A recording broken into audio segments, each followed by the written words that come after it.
SYS 설용수 TV 방송을 시작합니다.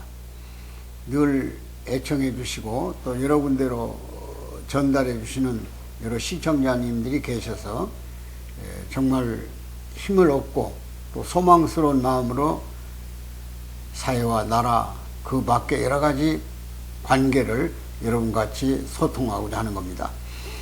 아시다시피 지금 전 세계가 우크라이나의 러시아군, 그러니까 과거 소련이죠, 군이 진출해서 결국은 전면전으로 가지 않느냐. 여기에 지금 미국의 바이든을 중심삼고 유럽에 있는 프랑스의 마크롱이라든지 이런 영국, 그 외에 여러 나라들이 나토 동맹이죠. 지금 초긴장 상태에서 여러 형태의 러시아의 압력을 넣고 있습니다. 그러나 러시아의 푸틴은 장시간, 1시간 가까운 방송을 통해서 소위 돈바스 지역, 그러니까 반정부군이 인민공화국을 만들어 가지고 자기들의 독립정부를 만들겠다고 하는 것을 승인하고 거기에 러시아군을 진출시켜 가지고 결국 그 이름을 이름하여 평화군이 소위 반정부군을 지원하기 위해서, 그리고 우크라이나의 침공을 막기 위해서 평화활동을 하기 위해서 군대를 파견한다, 이런 명분으로 지금 명령을 서명한 것으로 나와 있습니다. 전 세계가 지금 우크라이나의 사태에 관심을 가지고 주시하고 있는 이때 우리는 지금 2주 후에 판별해야 할, 즉 누가 대통령이 되느냐의 심각한 시점에 있어서 대통령 하겠다고 나온 후보들이 우리나라 안보라든지 통일에 대해서 아무 말이 없다고 하는 것은 정말 걱정스러운 얘기입니다. 그래서 저는 오늘 주제를 사실상 우크라이나 사태와 우리 안보와 통일이 어떤 관계를 갖고 있고 우리 후보들은 이것을 비전으로 제시해야 되지 않겠냐. 근데 최근에 유세 현장도 제가 가본 일이 있고 또 그 다음에 TV 토론을 우리는 벌써 두서너 번 봤습니다. 그런데 아무것도 통일과 안보에 대한 얘기를 거론하지 않았습니다. 동시에 지금 선관위가 공식적으로 제시하고 있는 3번의 소위 사자 TV 토론이죠. 이 토론에서 주제가 경제, 정치, 사회 이렇게 구분되어 있습니다. 그러면 거기에는 외교 안보나 통일은 없는 겁니다. 그러면 우리나라를 다스리겠다는 사람, 앞으로 5년간 대한민국의 대통령이 되실 분이 과연 나라에 대한 안보를 어떻게 이끌어갈 것이며 통일 문제를 어떻게 보고 있는가, 대북관계 또는 남남 갈등의 소위 증폭을 어떻게 축소시킬 것이고 국민 통합을 이룰 것이며 또 민족의 먼 미래를 내다보고 통일된 대한민국의 구상을, 그 꿈을 어떻게 실현할 것인가를 설명해야 되지 않겠냐 하는 점에서 주제를 안보와 통일이 안 보인다, 이렇게 주제를 달아봤습니다. 대통령 후보들에게서 안보와 통일이 안 보인다, 그런 얘기입니다. 우크라이나는 90년대 소비에트 연방이 해체되고 소련의 16개 공화국이 각기 독립을 합니다. 그래서 독립국가연합을 만들어내죠. 그때 우크라이나도 독립국가가 되는 겁니다. 근데 이 우크라이나에는 독립국가로서 주권은 찾았다고 할지 모르지만 소련과의 굉장히 그때 당시 러시아하고 관계가 미묘한 것이 우크라이나 지역의 핵무기가 약 5,000개가 보존되어 있었던 겁니다. 이 핵무기를 물론 우크라이나는 내놓고 싶지 않았겠죠. 만들어 놓은 거니까. 근데 러시아는 그걸 또 방치할 수 없지 않습니까? 그러니까 그것을 미국과 여러 가지 협상 채널을 통해서 우크라이나의 영구적 안전보장을 책임지고 영토 보존을 책임지겠다는 조건 아래 러시아가 5,000기를 반출해 간다, 그런 얘기죠. 아마 굉장히 후회를 할 겁니다. 지금부터 8년 전에 크릴반도 러시아 침공해서 뺏겨버렸죠. 지금 또 반정부군들이 2개 공화국, 하나의 공화국은 도네츠크 인민공화국, 하나는 루칸스크 인민공화국입니다. 이 두 개 공화국이 각기 러시아로부터 정부 승인을 받습니다. 국가 승인을. 그리고 지금 거기를 러시아가 보존해주기 위해서 평화군이라는 이름으로 정기군을 파견한다 그런 얘기죠. 유엔 평화군이 아닙니다. 러시아군 정기군을 평화군이라는 이름으로 보내겠다고 푸틴이 서명을 한 거예요. 이런 상황을 본다면 지금 북한이 1월 달에만 7번의 미사일 발사 실험을 했지 않습니까? 그 뭐 단거리, 중거리, 중장거리, 심지어 SLBM 극초음속 미사일, 탄도미사일, 순항미사일 이런 여러 형태의 미사일들을 시험 발사했어요.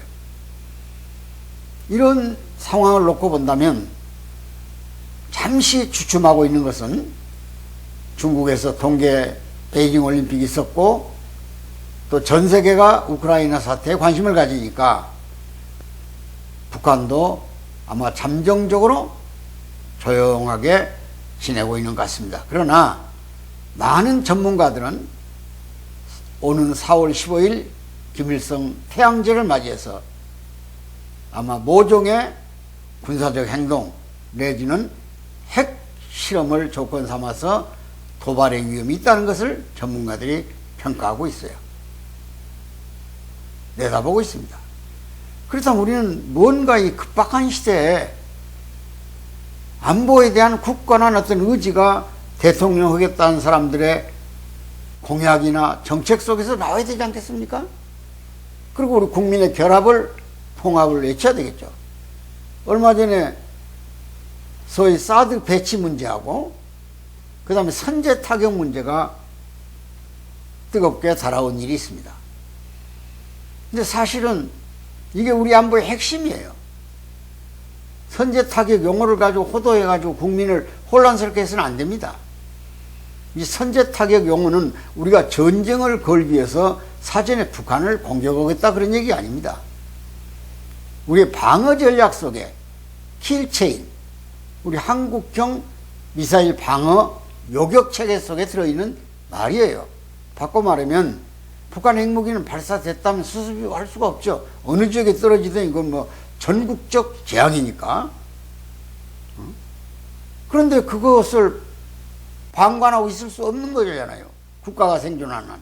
그러니까 우리는 방어 체계로서 요격 체계를 갖추고, 그리고 그 요격은 동시에 북한의 핵 발사 기지를 타격해야 된다 그런 얘기죠. 그러니까 방어와 타격이 동시에 이루어지는 방어 시스템, MD 시스템을 우리가 킬체인이라고 하는 겁니다. 하도 우리 정부가 이제 북한의 눈치를 보다 보니까 요즘은 그 킬체인이라는 용어를 뭐라고 표현을 썼냐면 소위 그 킬체인 전략을 요격 방어 및 선제 타격이라는 개념인데 그 개념을 전략 표적 타격 이런 식으로 국방부에서 2016년부터 2019년까지 용어를 바꿨었습니다. 표적 타격한다 그런 얘기죠. 그거 같은 말이에요. 먼저 공격할 수 있는. 근데 미국 같은 소위 전략 개념에 보면은 작계라고 작전 계획에 보면은 존엄 참수 전략이라는 것도 있습니다. 존엄 바로 누굽니까? 김정은이죠. 김정은이를 사전에 공격해서 기능을 마비시켜버리면 명령권자가 없어지니까 핵무기가 보존될 수 있지 않겠냐는 그런 개념이 나온 거죠. 앞으로 그 용어라도 이런 작전 계획이 바뀐다고는 말은 지금 한미군 사령부에서 나와 있습니다. 그러나 우리가 선제 타격이라는 용어를 가지고 만일 국민을 선동하면 국민은 언론 생활 때 그 용어만 듣고 북한이 핵미사일이나 일반 미사일로 공격을 해올 때 그걸 요격함과 동시에 그 장소를 타격한다. 그런 개념이 킬체인 속의 선제 타격 개념입니다. 근데 그걸 갖다가 그냥 우리가 멀쩡히 자고 있는 북한을 공격한다든지 북한의 군사무기에 대해서 사격한다. 그런 개념으로 만일 후보들이 국민을 선동한다면 그건 대단히 위험한 발상이죠. 또 그렇게 해서는 안 됩니다.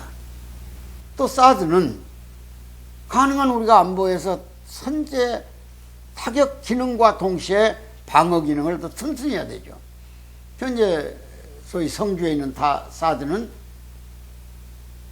중부전선, 쉽게 말하면 충청권까지는 보호할 수 있는 기능을 가지고 있습니다. 고고도 요격 미사일 시스템이죠. 근데 지금 현재 수도권 인근에 북한의 방사포라든지 달연장포 같은 것이 공격일 때, 또 단거리 미사일로 수도권을 공격할 때 방어할 수 있는 방어 시스템이 조금 약하다는 거예요. 패트리어트가 물론 있긴 있습니다. 그래서 아마 어떤 후보는 사드 재배치 문제를 거론했는데, 이걸 어디다 둘 것이냐 하는 문제는 전략가들이, 군사 전략가들이 정확한 장소를 정해서 일반 시민들 피해 없이 배치할 수 있는 겁니다. 전쟁이 나서 국가가 보존하겠다는데 국민이 아무런 피해가 없다? 그건 있을 수 없죠. 그러나 그들의 핵폭탄이 떨어져서 있는 피해보다는 훨씬 안전하지 않습니까? 이런 개념들을 놓고 국민에게 건강한 안보 상식과 따라서 이 기회가 잘 포착되면 통일의 기회가 될 수 있는 거죠. 우리는 헌법에 대통령이 해야 할 책무가 있습니다. 헌법 4조에 평화통일을 지향해야 한다는 확실히 못을 박았어요. 대통령은 평화통일 지향의 정책을 제시해야 되고 또 국민을 지도해야 된다. 그런 얘기겠죠. 그리고 헌법 66조 3항에 보면 대통령은 조국의 평화적 통일을 위한 성실한 의무를 진다고 그랬습니다. 이 헌법 조항이에요. 근데 헌법에 명백히 규정되어 있는 이 조항을 놓고 후보 토론회나 정책 대결 공약에 명시할 거 아닙니까? 근데 조금만 통일 문제, 안보 문제를 다루면 이념적으로 프레임을 씌워가지고 전쟁을 하려고 그런 거 아니냐? 응? 어떻게 우리가 평화를 얻은 거냐? 이런 식으로 어느 편이 됐든 어느 후보자가 됐든 안보 통일 개념은 국민적 총화에서 이루어져야 되고, 그래야 그 힘이 강하게 받을 수가 있는 겁니다. 존경하는 애청자 여러분, 우리는 불행하게도 이념적 갈등을 많이 겪고 있습니다. 지금까지도. 이번 선거를 통해서 많이 약화됐습니다만은 앞으로는 그런 논쟁으로부터 벗어나야 됩니다. 좌냐 우냐는 좌익 우익이 다 새 양날개처럼 사람의 오른손 왼손이 우익 좌익 아닙니까? 그럼 한 머릿속에서 나와요. 박수 칠 수 있어요. 화합할 수 있습니다. 생각은 다를 수 있지만은 박수 칠 수 있고 화합할 수 있어요. 그래서 제발 저는 늘 안보 통일에 관한 같은 목적을 지향했으면 좋겠다. 다소 정책적 차이는 있을 수 있어요. 그러나 국가 생존 전략에 대해서는 어떤 세력이 공격해 오더라도 그걸 방어하거나 요격하는 전략에 있어서는 일치해야 된다. 그런 얘기입니다. 이런 점을 다시 한번 관심 있게 가져주시길 바랍니다. 왜냐하면 선거는 2주밖에 안 남았는데 너무 지나치게 네거티브, 소위 개인의 사생활 문제, 부인들의 사생활 문제 이런 것만 계속 들고 나온다면 국민이 오히려 지도자를 판단하는데 요란스러워요. 그래서 비호감도가 높다는 거 아닙니까? 어떤 후보를 찍고 싶은 마음이 없어요. 그러다가 만약 기권율이나 높아지면 어떻게 하겠습니까? 그 점을 명백히 유념해 주셔야 되겠다. 그런 얘기입니다. 여러분, 우리 한반도는 대단히 전쟁이 일어날 위험이 있는 지역입니다. 늘 제가 주장한 것이 미중 패권 전쟁이 만일 한반도를 그들의 전쟁터로 삼아서 남북이 싸우게 하고 그들이 개입을 해서 또 다른 한반도 운명을 결정할 수 있는 기회를 만들어낸다면 얼마나 불행하겠습니까? 오히려 역으로 한반도를 통해서 평화의 시스템을 작동하게 하고 평화 영역을 넓혀나가야 될 거 아닙니까? 그리고 우리가 이런 기회에 지도자의 통일 개념을 확실히 확인해야 된다 그런 얘기야. 통일. 이건 꿈에도 그리던 통일 그런 식의 명상이 아닙니다. 구상이 아닙니다. 실천해야 할 민족의 수건 사업입니다. 지구상에 230여 국가가 있습니다. 어느 한 나라가 분단돼 있고 또 이렇게 갈등을 겪고 있습니까? 오직 우리 한민족만이. 아마 이건 운명일란지도 모르겠지만 이걸 극복해야 됩니다. 지금 북한의 현황을 자세히 들여다보면 엄청난 위기가 와 있어요. 5개년 경제위기 2번 실패하고 작년에 마이너스 4.8% 성장을 합니다. 극도의 기아와 질병이 휩쓸고 있어요. 코로나 사태 우려고 다를 거 없습니다. 발표를 안 할 뿐이지. 엄청나게 빈부의 격차가 심화됐어요. 북한도 평양은 화려하지 않아요. 지방은 더 격차가 심화됐습니다. 공산주의가 살아날 수 있는 유일한 힘은 평등이잖아요. 똑같이 굶는다는 거예요. 굶어도. 부자를 허락하지 않는 것이 공산주의 특색 아닙니까? 근데 평양은 아파트가 거래되고 있어요. 프리미엄이 3, 4씩 붙어 있습니다. 그들이 말하는 과학자글이라든지 또 광명글이라든지 이런 데는 아주 화려하죠. 여기에 지방은 더 빈곤해졌습니다. 평양 사람과 지방 사람의 차이, 당과 보통 사람의 차이, 군대와 당의 갈등, 김정은에게 걸었던 기대가 이제 10년 지나면서 산산조각 나버렸어요. 미사일과 핵 가지고 위용을 자랑하면서 밤중에 열병 식으면서 체제 관리를 했습니다. 그러나 그것도 한계가 왔어요. 만리명 운동을 외치고 있지만 사람의 노동력도 한계가 있는 겁니다. 밥을 먹어야 힘이 나오죠. 노동력이 생기죠. 그것도 지금 어려워요. 극단적인 어떤 모험주의를 선택할 수 있는 가능성이 충분히 있습니다. 근데 기회가 바로 우크라이나 사태, 저 중국과 미국의 갈등 구조, 또 남중국의 사태, 대만, 홍콩 사태 이런 것들이 겹치면 어차피 무역전쟁, 기술전쟁이 일반 전쟁으로 갈 가능성이 있다 그러니 그 기회를 북한의 김정은 시스템이 가만두고 볼 수 있겠느냐.